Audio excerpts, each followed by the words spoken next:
From fully paid abortions to new migrant services, the Chicago Teachers Union's latest demands are raising eyebrows.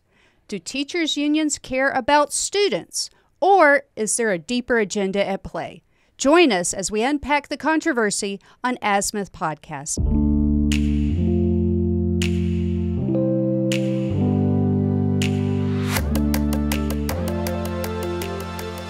I'm Kimberly McNabb, and with me is Barrett McNabb.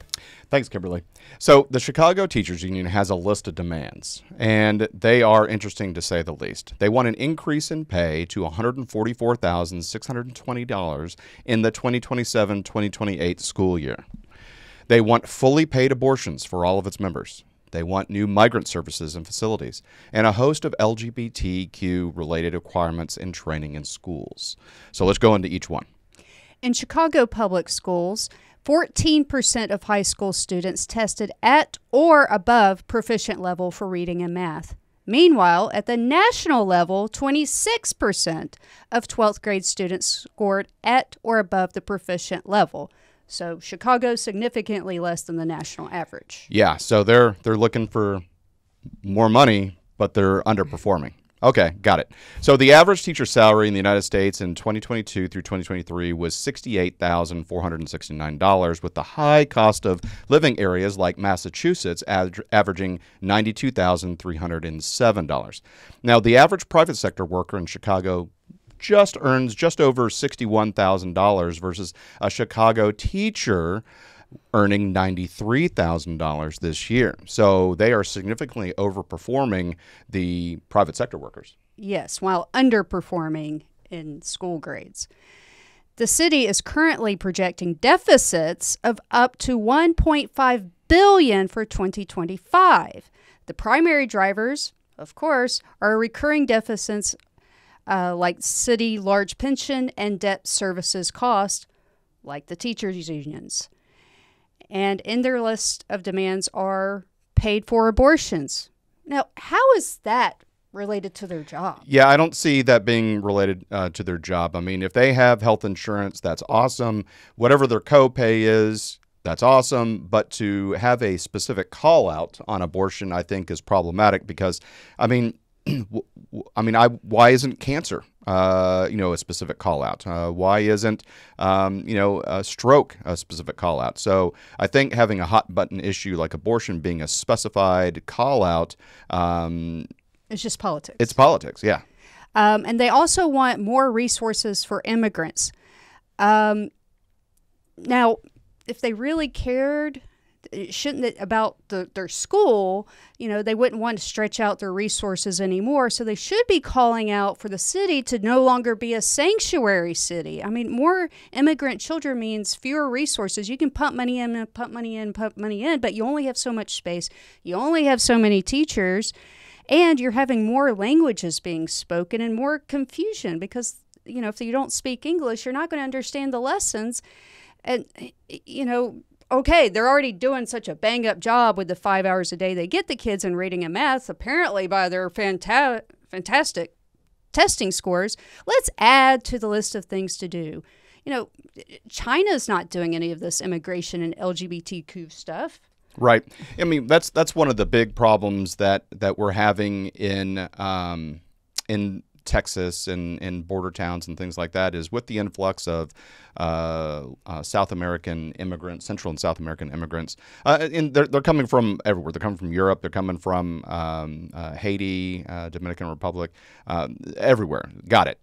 But still, as these immigrants are bringing their children and those children are going into schools, resources are taking away from the American citizen children in keeping them on track. What's happening is the education system for these particular children coming from whichever country they came to was not at full speed. And so a lot of the teachers are having to do catch up to non-citizen children to the detriment of American citizen children. And honestly, taxpayer dollars shouldn't be going to this. Now, you brought up a great point about China. I mean, China has a unity of effort and a higher place on education than the United States does on the by and by. In fact, if you look at South Korea or you look at Japan, China, the priority on education is significant.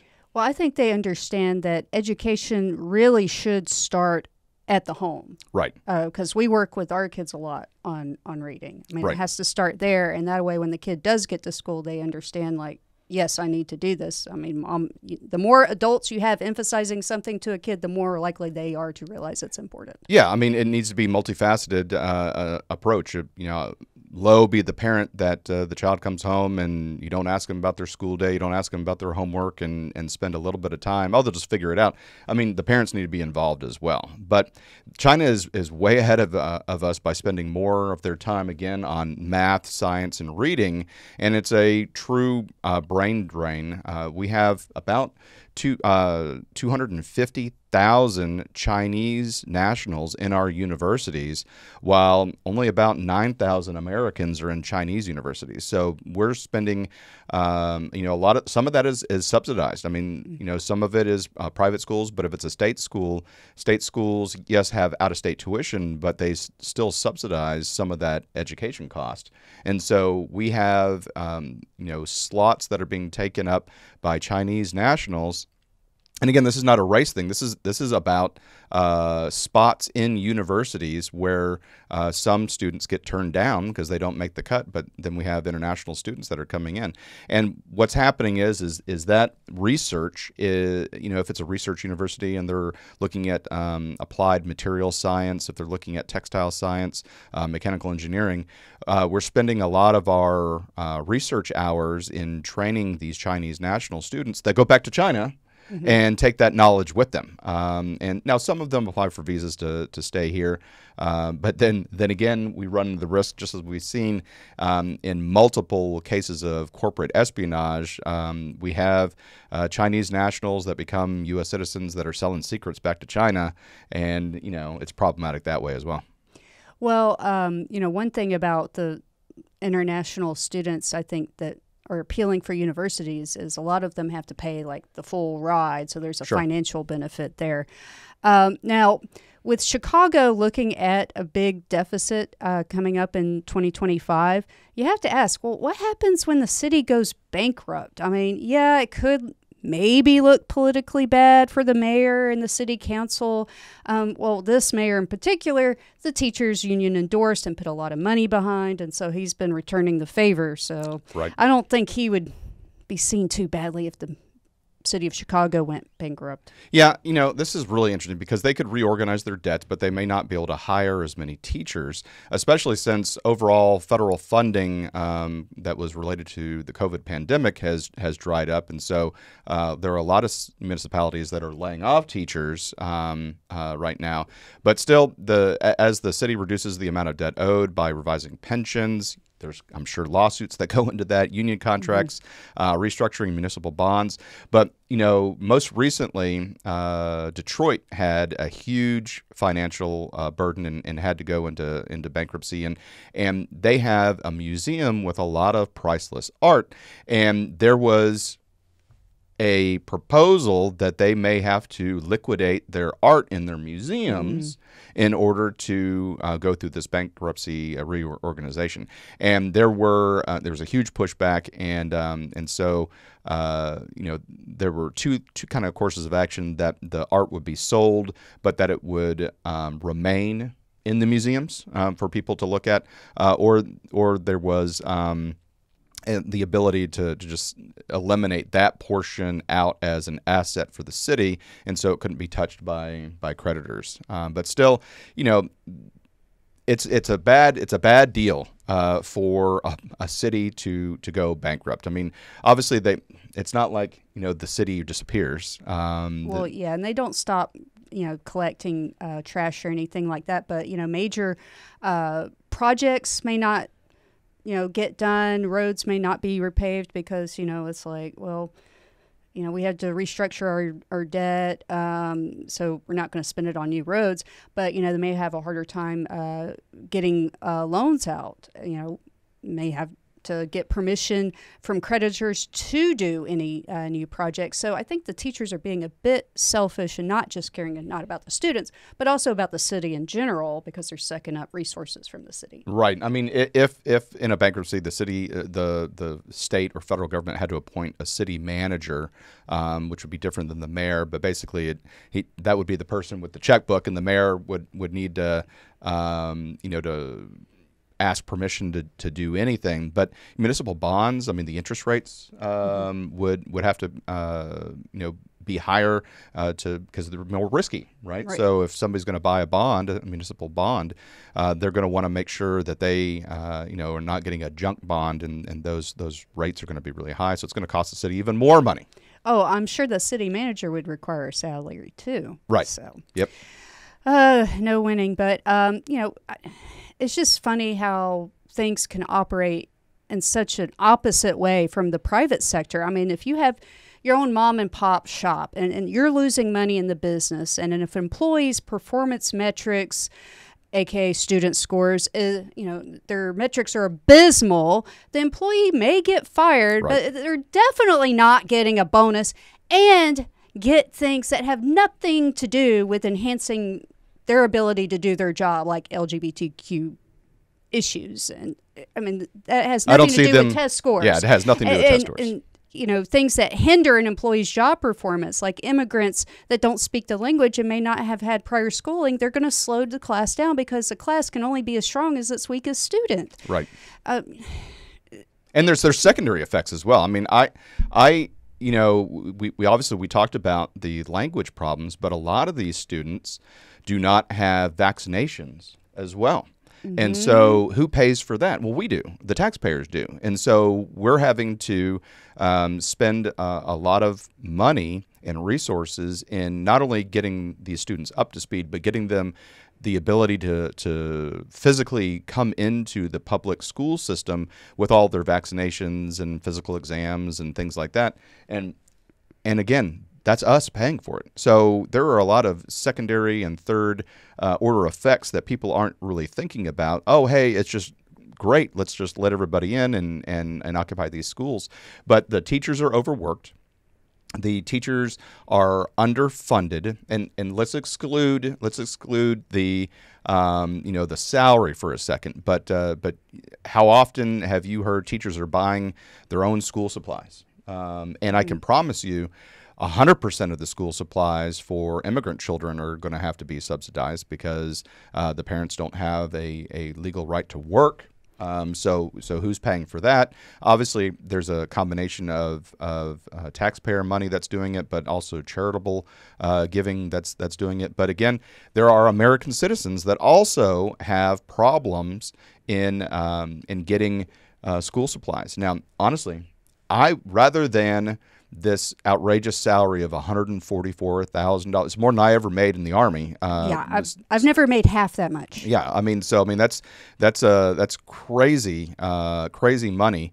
But what I would like to see is instead of that being spent on teachers, being spent on low cost or free food in the schools. I mean, honestly, the biggest travesty of any society is when a child is going hungry, because a child can't really do anything. And so that's one of if there was going to be money spent, that's where I'd prefer money be spent on making sure that children get a healthy meal. Well, for free. Another thing they could do is, I mean, they're already making $90-something thousand a year. Right. That's a lot of money. It's more than I make. And way more. They could keep their salaries the same. And if you're going to keep bringing in immigrant children, if you're going to insist on doing that, maybe have separate sections of the school or something like classrooms for remedial English. Sure. To get some kids caught up. That way you're not dragging the American citizen students down. Right. So, I mean, I think that would be money better spent. Yeah, we saw this article, and obviously Kimberly listens to a lot of podcasts. I listen to podcasts infrequently, but every once in a while. But I spend a lot of my time reading, and there hasn't been a lot of talk about this subject, about this massive pay raise for Chicago area teachers.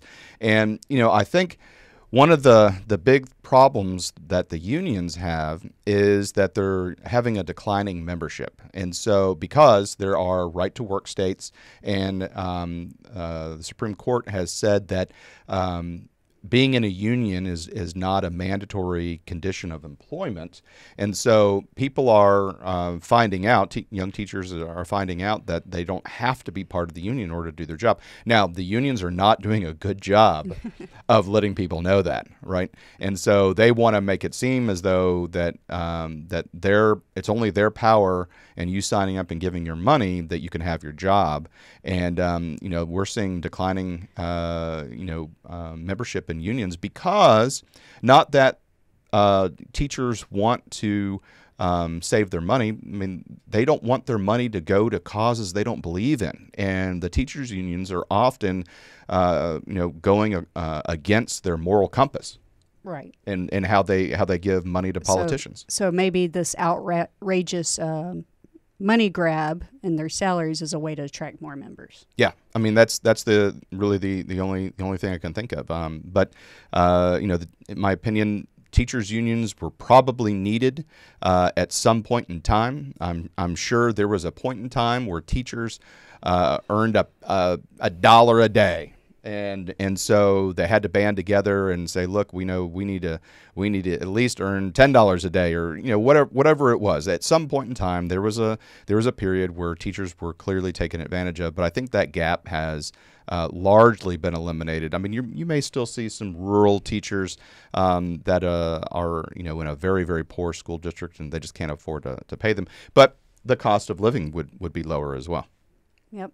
So we saw this, and we wanted to bring it to you. And thanks for tuning in, and please stay tuned after these messages. Hi, everyone. Thank you for listening. If you enjoy our show with all the stories we share, we would love your support. And it's as easy as clicking that subscribe or follow button. This will ensure you never miss an episode and keeps us bringing you these important stories. Your support makes a huge difference. Thank you so much for being part of our podcast family. Thanks, and keep tuning in.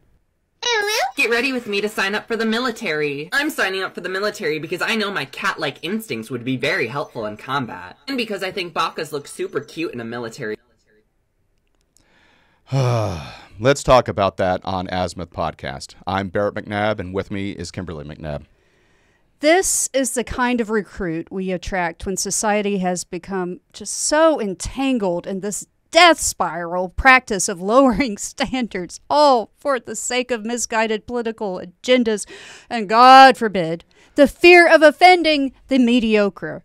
This tolerating and now even celebrating mediocrity has led to the slow erosion of the meritocracy. Now our armed forces have no meritocracy and the populace left from which to get its recruits. Yeah, I saw this, and this just weirds me out. It really does. But our armed forces must work as teams, and teams are only as strong as their weakest link. I mean, that's an old adage, but it's true. And when our forces are dragged down by weakest links, the weakest links either do not get promoted or drag down their team, thus building up resentment within everybody. I mean, a lot of times in the military, you have team events, and you do not want to be that guy that drags down the entire team. No. Diversity and ability, that's what this is. I mean, this does not foster strength through diversity. It only engenders division through disparity. Yeah, soldiers used to really be tough. I mean, the Army has had standards for a really long time, and I get it, standards move. But let's talk about when I was in ROTC in college, and then also in the beginning portion of my time in the military as a second lieutenant. But the physical fitness standards to be a 100 percentile, so the best. And nobody, I'll be honest, nobody ever goes into a physical fitness test saying, what's the bare minimum? Or at least if you do, you're not around a long time. A lot of people want to try, what's the highest score I can get, and try really hard. So the highest score you could get was 300 points. And in order to do that, you had to be able to do 92 push-ups in 2 minutes. You had to be able to do, 82 push-ups in 2 minutes, 92 sit-ups in 2 minutes, and run a 2 mile in 11 minutes and 54 seconds. And that was the 17 to 21 year age range for the United States Army. And this is, pre-1997 and below. So in order to get that score at 100 percentile, 82 push-ups, 92 sit-ups, and in 11 minutes and 54 seconds. So fast forward into the 2000s, around the 9/11 timeframe, the PT standards for that same 17 to 21 year age group went to 71 push-ups in 2 minutes, 78 sit-ups in 2 minutes, and a 13-minute 2 mile time. So you can see that it was easier to get your 100 percentile for that range. Now, can you imagine, as the standards get easier and easier, that means that the quality of soldier that you're getting is obviously lessened as well. Now, the Army justified that by saying that there were so many young people, again, this was the 17 to 21 year age group, so many young people that were couch potatoes, they didn't have the ability or the past of working out. And so they needed to be able to ramp up. So it was kind of this bell curve where as you got older in the next category, the events got harder, but still it never got back to that 82, 92, and 1154 in order to max out that PT test. So if you're looking at the pinnacle of physical strength, oftentimes your physical fitness, you're looking at that late 1990s. You had the fittest soldiers, and now when you look at the various standards, it's dropping, and the Army has gone to a new push-up where there's a deadlift and a pull-up and a plank and a shuttle run and things like that. But the problem there is the Army dug deep and thought what it needed to have a standard be at in order to conduct effective combat operations. But the problem is none of the females were passing the test. And so Congress said, hey, look, Army, you got to rework that. Rather than saying, well, we're going to keep the standard. We're going to keep the standard that is set, and if women can't pass the test, then they can't be in the Army. But there were women that could pass the test. So it's not like every single female failed it. But instead of saying, well, we're keeping the standard because this is what the minimum is that we need to conduct effective combat operations, nope, they go back and lower the standard. When I went to airborne school, you have ground week, tower week, and jump week, and this is at Fort Benning, Georgia. And in the ground week and tower week, they used to have sawdust. It's been since replaced with broken bits of rubber from like on a track surface. They grind it up and put it in. But it used to be sawdust, and inside the sawdust was a particular beetle that had huge pincers, and they would have no problem going up and biting you. And so not only were you trying to survive the Sergeant Airborne's doing all the training and yelling and physical fitness exercise and stuff like that, but you also had to watch out for these beetles biting you. And heaven forbid you touch one of their beetles meaning the Sergeant Airborne's. You would get scuffed up, and they're in there, and you'd get yelled at and really just physically abused if you wound up hurting one of these beetles. But they could bite you, no problem. Anyway, the beetles are gone because the sawdust is gone. But that was just an example. When I have a great story. Looking back on it, it makes me laugh. But I went to Ranger School a number of times. I never made it through Ranger School. It's always been a sore spot for me. But I attempted Ranger School 7 times, which means I was stupid 7 times. But the first time I was in Ranger School, and this is in the late 1990s, and there was we had just finished 0 week. Army has gotten rid of 0 week, but basically you could show up a week early and get hazed a lot and knock out some of your tasks, so that on the first week you could go ahead and have some of that already knocked out, like your PT test and your foot march and swim test and combat water survival test and stuff like that.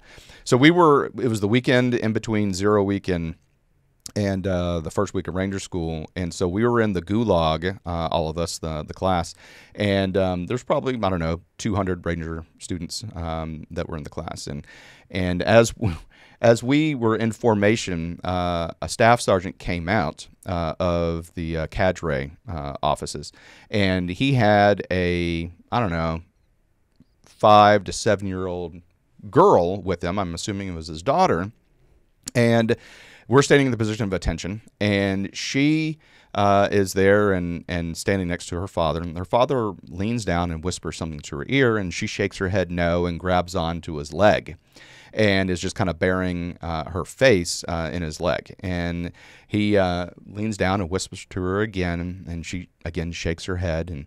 And then finally, he with a little bit more force, he whispers to her again. And I will remember this for the rest of my life. She was still holding on to her father's leg, and she turned and looked at us. And with a little girl, high-pitched voice, she yelled out, "Front-leaning rest position, move!" And we're like, ugh. And so we all get down into the front-leaning rest position, which is the starting point for push-ups. And she starts going, 1, 2, 3. And we respond, 1, 1, 2, 3, 2. 1, 2, 3, 3. And so she didn't have to know how to count. All she had to do was count 1, 2, 3, and we had to keep up with the count.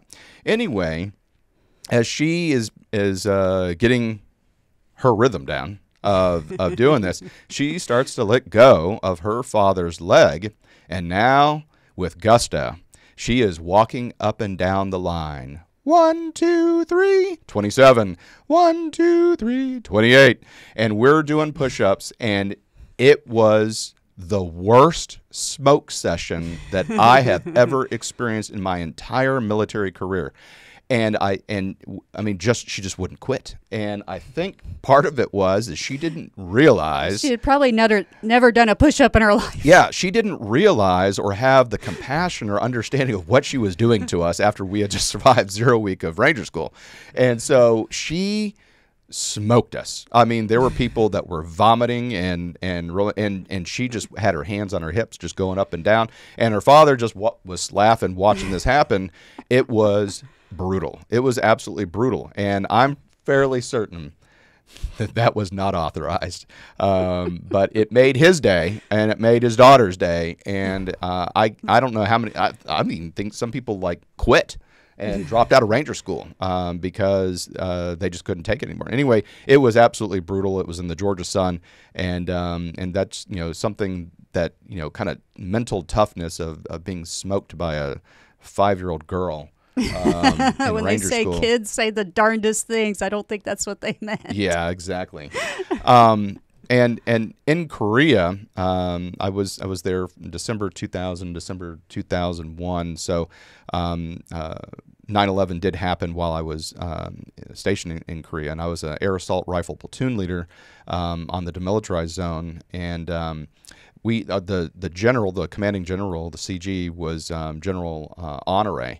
And you may know Honore. He became really famous during Hurricane Katrina and Rita because he was the U.S. Army North commander that handled and was stationed in New Orleans during Katrina and Rita.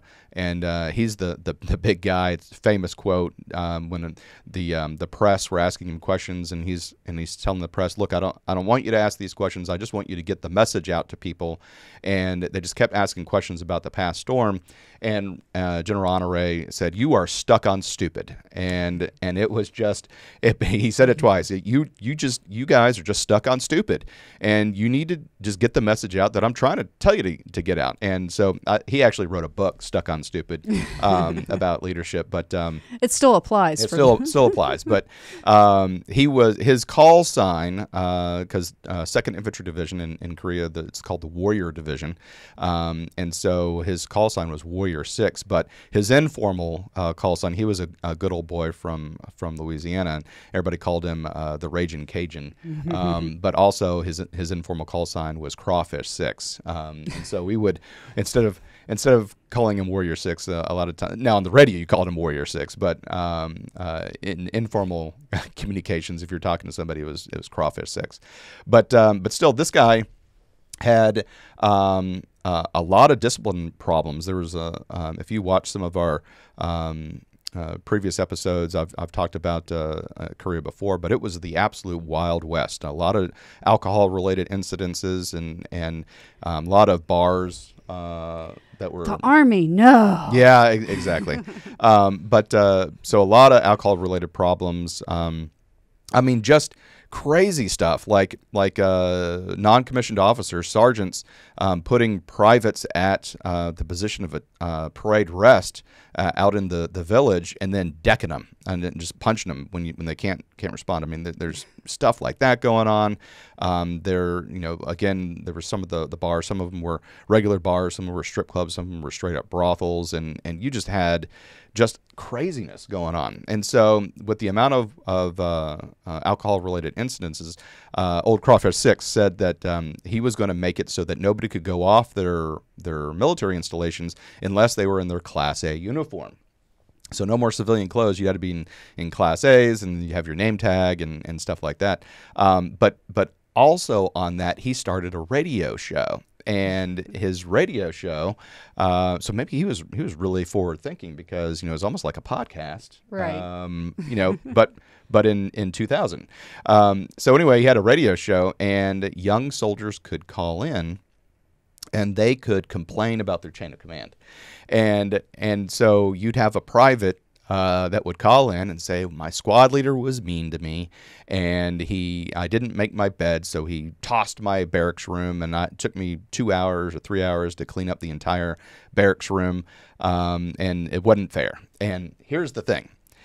That chain of command would have to drive down to Camp Red Cloud and report and stand on the carpet in front of Crawfish 6 and give an explanation of what was going on and why. And so commanders were like, oh my God, I can't believe that, when this radio show would come on, people would listen, the commanders as well, to see, is Private Joe Snuffy going to rat me out on whatever? And so it kind of was, it had this toughness to it, But yeah, those are just some of the things that used to happen that I don't think happen anymore. Well, I just think we're weakening our boys in general. I mean, I grew up with Nerf guns. I have a brother. I grew up on a street with 11 boys. And, you do the Nerf wars in the hallway, and then you get tired of reloading, and then you just chuck everything at each other.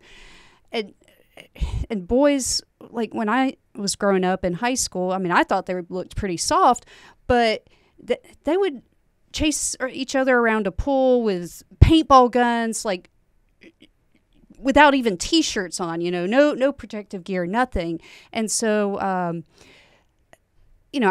was thinking back to our Nerf war days, and our son got invited to a birthday party. Okay. For Nerf gun fights. I'm like, okay, this is cool. So I made sure the kids had... And that was at his jiu-jitsu studio. Yeah. So I made sure they had the little Nerf guns and arrows and stuff. And then you go, okay, well, make sure they have eye protective gear. And I'm like, what? Huh? It's Nerf. and so I reluctantly take them to the jiu-jitsu place for the birthday party and, give them the eye protection gear. And so the instructors dim the lights, they, just a little bit. They set up the little jujitsu mats and zigzag patterns so kids can sneak up on each other with the Nerf guns, right, and put up this camouflage net over to make it look battle-esque. They're 5 to 8 year olds. Okay. Right. And so anyway, and then I thought it looked cool. Yeah, it was pretty cool. And then they turn on some AC/DC. I'm like, and it's mostly boys, right? It's a Nerf gunfight. I'm like, okay, yeah, it's a boy's birthday party. Let's go. 45 seconds later, they turn on Taylor Swift for the rest of the party. I'm like, this is a boy's birthday party. Turn on the AC/DC. Turn the AC/DC back on. Well, I'm going to push back on you a little bit about the eye protection. So, in the Army, we wear eye protection. If you go to a gun range, you wear eye protection. That's because you're a government asset. I agree, but here's the thing: is it's an axiom. It's a standard phrase. You train like you fight. And so in training, you want to be doing all the exact same stuff that you do in combat. So having these Nerf guns and shooting these things, having eye protection on, it's just setting them up for success to be future killers in the United States military. No, they need to dodge faster. Yeah. So actually, I've gotten good at dodging Nerf because they do fly pretty slow. Exactly. They need to learn to dodge faster. They get hit in the eye a couple of times, they'll dodge faster. And by the way, now the audio-only audience won't notice this. I have a red spot in my eye, and it was not from a Nerf gun war. I bet there's going to be a comment like, you should have worn eye protection. But it wasn't from Nerf guns. So anyway, we saw this video, and we just had to comment on it like, right. Oh, my God, please. Don't let this guy in. Bring back the men, please. Don't let this guy in. I don't think he's going to be doing a lot of great and wonderful things for democracy by having his cat services. China will laugh at us. Yeah, exactly. So thank you so much for watching Azimuth Podcast. Please stay tuned after these messages. Hi, everyone. Thank you for listening. If you enjoy our show with all the stories we share, we would love your support. And it's as easy as clicking that subscribe or follow button. This will ensure you never miss an episode and keeps us bringing you these important stories. Your support makes a huge difference. Thank you so much for being part of our podcast family. Thanks, and keep tuning in. Is the United States world order led by the United States in decline versus China? Let's talk about it on Azimuth Podcast. I'm Barrett McNabb, and with me is Kimberly McNabb. Well, we have death to America being shouted on college campuses. It's not surprising when students are taught to not be proud to be America. America is the best? Oh, but no, that's nationalism. You know, the decline of America's image on the world stage sadly lives across the pond too, and it's not just in the Middle East. Our ally, Hungary, is taking foreign policy advice, not from us, but from China. Hungary says it wants peace in Ukraine, and so it also supports the Chinese peace initiative presented by Xi Jinping. Yeah, so this is really interesting because you have China's peace deal that they've put on the table, and it's really problematic because you have China that's dealing with not only a NATO ally, which Hungary is, but also a European Union member, and so it has a lot of weight when it says what it wants to do in support of a peace deal. Now, again, we all know a peace deal is that Putin is going to get to keep everything it already has. Right? It's not like the borders are going to go back and they get Crimea. It's going to be Russia either gets to keep what it has, and Russia currently is in the midst of an offensive, so they're going to grab more territory. So I can imagine it's whatever they get is where the boundaries are going to be. It's not going to be, hey, let's go back 6 months ago, let's go back a year ago. No, Russia's going to keep going on until to see how much they can get. But so the peace plan that China is trying to broker is not going to be advantageous to Ukraine whatsoever.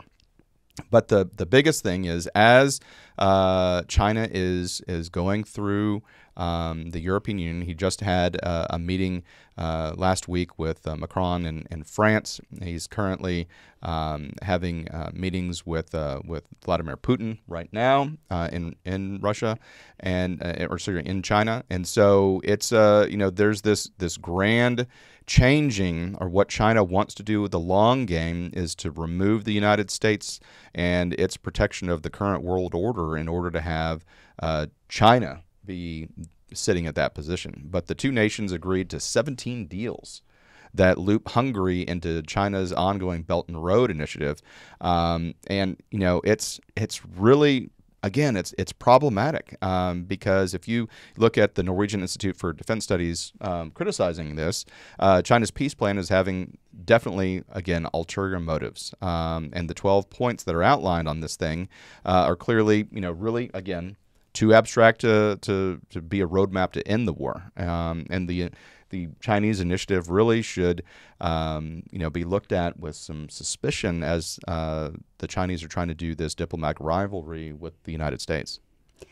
Yeah, anytime something feels good, but the game plan's a little abstract, yeah, you should be suspicious. Absolutely. And I feel that way about a lot of politicians in general. They say a lot of things that sound good, but they have no real game plan to achieve the so-called goal.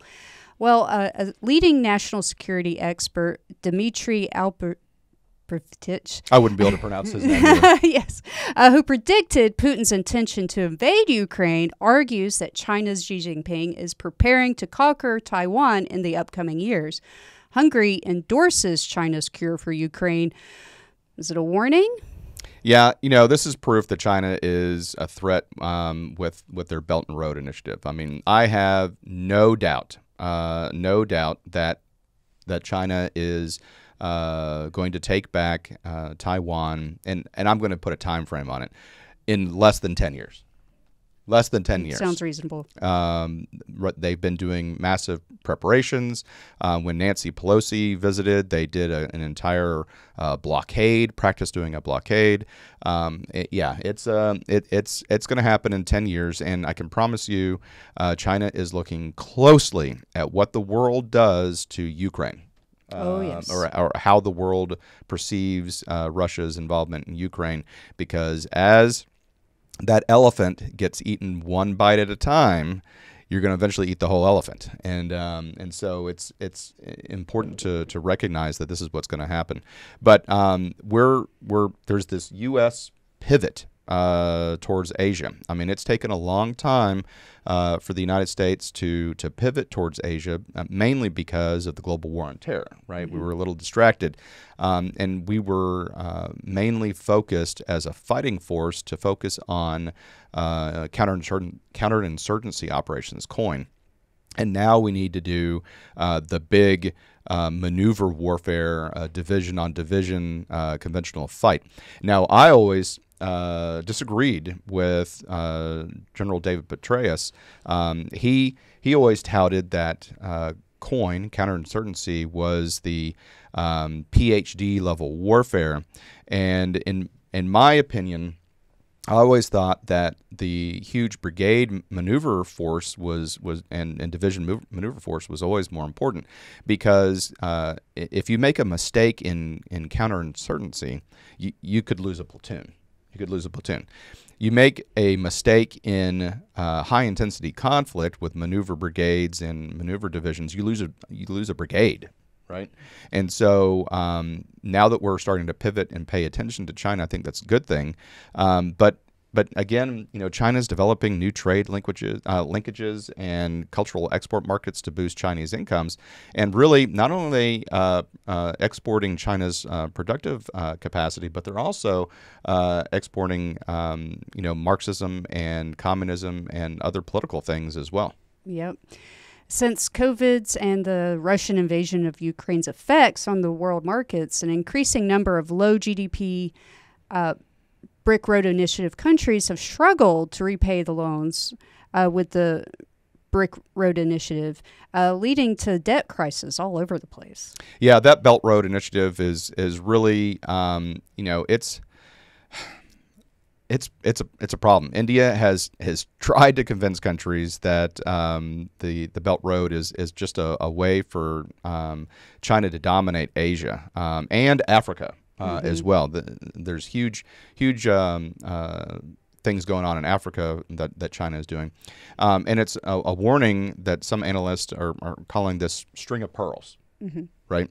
And so it's a geoeconomic strategy where China is creating unsustainable debt burdens for these Indian Ocean and Pacific Ocean neighbors in order to seize control of regional choke points.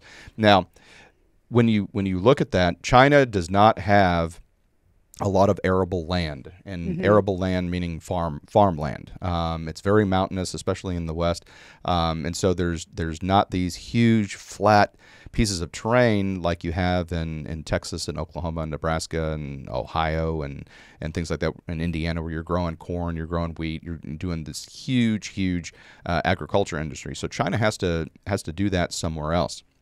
And mainly over the past couple of decades, they've been choosing Africa to get a lot of farmland, and so they're paying countries in order to utilize their land and then export the food back to China. So it's not that the land is being utilized and then the host country gets to reap the agricultural benefit.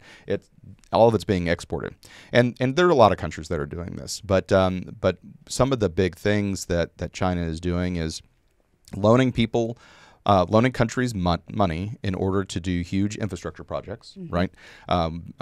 Whether it's to build a port, whether it's to build an airport or a seaport, whether it's to build bridges, factories, and things like that. So China will loan these countries money, and then in order to get these long-term leases, then the Chinese in that deal will have a stipulation that Chinese companies have to be the constructors, the people doing the contracting and doing the construction, and so the money's being loaned to the countries. The countries then are giving the money back to Chinese companies in order to do the labor, and at these high interest rates. And so the problem is these countries, the debt burden is huge. It's huge, and they don't have enough GDP to pay for it. Exactly, and so then China gets to default and take over the seaports and things like that. Now, China has said that they have no interest in any overseas military bases, and they're liars. I mean, they're liars. Why wouldn't they? Yeah, I mean, they're liars. And so there's a great case in point in Djibouti. There's a U.S. task force there that's in Djibouti that is on the Horn of Africa. And they're conducting operations in Yemen, a lot of drone stuff, a lot of anti-piracy operations. Well, the Chinese have built a port in Djibouti that can service some of their new blue water Navy ships. And if you're not aware, China has just put its third aircraft carrier into sea trials. And it's really going to help them get into that blue water Navy. Now, dirty water, brown water Navy, those are ships that can stay near the coast of a country. But blue water navies, they can go across the Pacific and actually project power. And so with China meeting with various countries and constructing ports, on one hand, they're saying, well, these ports aren't for us to have military installations, but on the other hand, they're mimicking the exact design of the port in Djibouti that it does support blue water Navy. So as they're lying and building these locations around, they're really wanting to change and pivot the Asia Pacific area towards China. I mean, it's clear as day. So one of the things that was interesting, and it didn't get a lot of coverage, but a number of months ago, China helped broker a normalization deal with Iran and Saudi Arabia. And the interesting thing was that the documents to kind of canonize this agreement and this normalization of governments. So, obviously there were agreements that were in Farsi. There were agreements that were in Arabic. But then, interestingly, the final agreement was in Mandarin Chinese. And the interesting thing, or the disconcerting thing about that, is normally the diplomatic agreements are in English. And then before World War II, diplomatic agreements were in French, was the standard, and before that, Latin. But still, to have China brokering and flexing their diplomatic muscles and then making sure that agreements are in Mandarin Chinese, it's a slow process. It's a slow process, but it's slowly showing that that the United States diplomatic efforts that we have been responsible for, or not necessarily responsible for, but that we have done over the past 50, 75 years since World War II,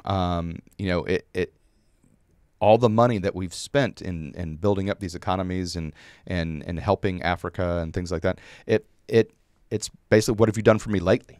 Right.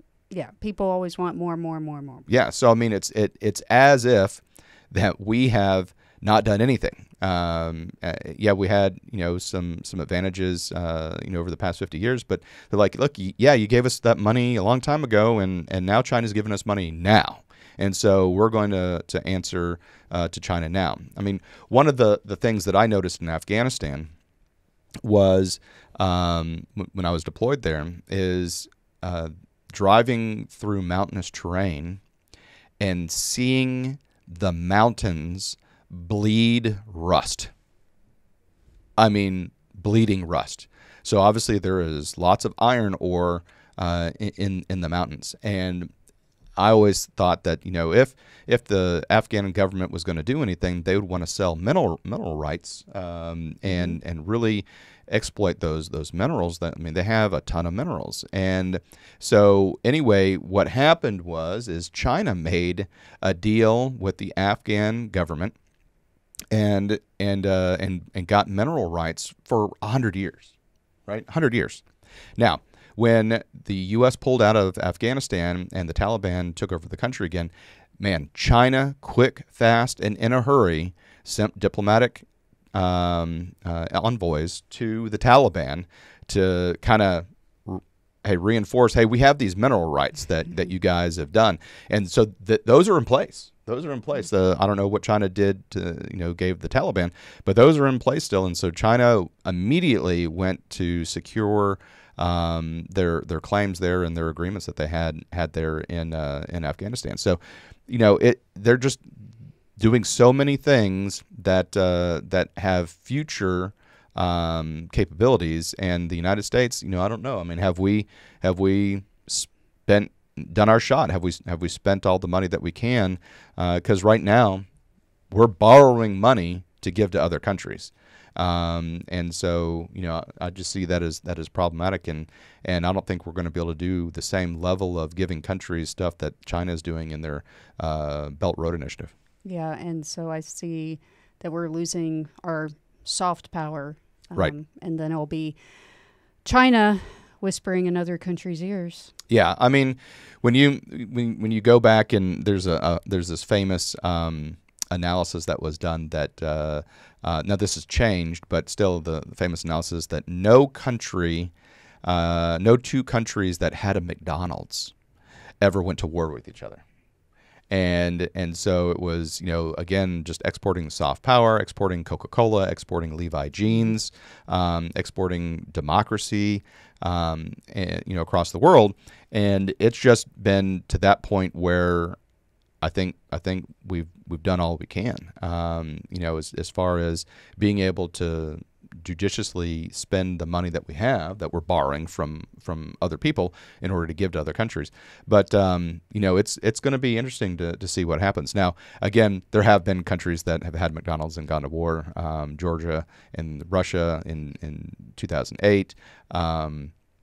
Clearly, Ukraine and Russia, and recently. So that doesn't hold true anymore. But still, it was interesting to look at, and so we wanted to talk to you about this. Again, we haven't seen a lot of podcast episodes talking about this, but we wanted to bring this to your attention. So thank you so much for tuning into Azimuth Podcast. Please stay tuned after these messages. Hi, everyone. Thank you for listening. If you enjoy our show with all the stories we share, we would love your support. And it's as easy as clicking that subscribe or follow button. This will ensure you never miss an episode and keeps us bringing you these important stories. Your support makes a huge difference. Thank you so much for being part of our podcast family. Thanks, and keep tuning in.